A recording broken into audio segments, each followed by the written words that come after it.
assign many of you may have filled out a billion Google Slideshows in your lifetime. You know exactly what to do. Awesome. Regardless, this is how you fill out a Google Slideshow. Some of you may have not done this before. I had a lot of people having issues with writing on the slides. So I want to make sure that we get this out of the way, that you know how to fill this stuff out.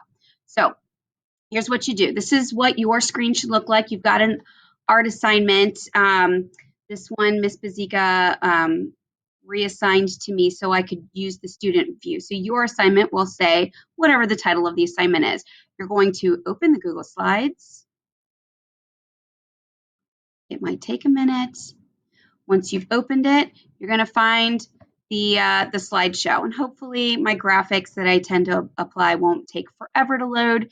I'm going to try to keep that under control. I'm going to go through my slideshow, and first of all, I see this is a slideshow about filling out slideshows. It's very meta. Now we're going to go to some directions. So this is what we're going to use as our primary means of communications. I'm going to assign things through Google Slides. I'm going to give you information through Google Slides. You're going to respond to the information through Google Slides. I'm going to stumble over the word Google a billion times throughout this class. It's going to be fun.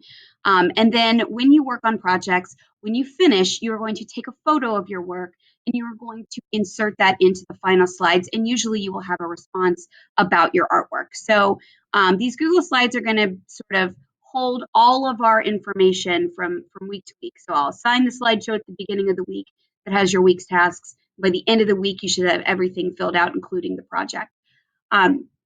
So understanding how to fill out the slideshow is pretty key. So once you go through the directions, please read this carefully. You're going to go to how do I fill out a Google Slides text box. There's a box here. I'm always going to try to make a little box around it so you can see exactly where to write. And I'm always going to try to write click here to type a response. There's the question in the text box that you should respond to is, what is Miss Horn's favorite baseball team?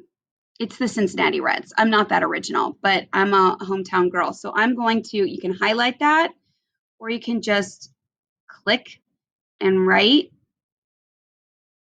I say just like it's really easy. Make sure you see the little bouncing line. And I'm going to type in the Cincinnati Reds. If you don't know, it's CINCINNATI. That's a little thing I used to do at camp. Okay, so that's how you insert your response in a text box. You have to have the slideshow up. You have to click in the text box and you have to write your response. It's very simple. And then once you hit enter, it's going to save your changes. So you're good. Okay, that's the end of how to write in a text box. Riveting stuff, but this is going to make our lives a little easier if you know how to do it. All right, thanks. I will be right back on the next slide.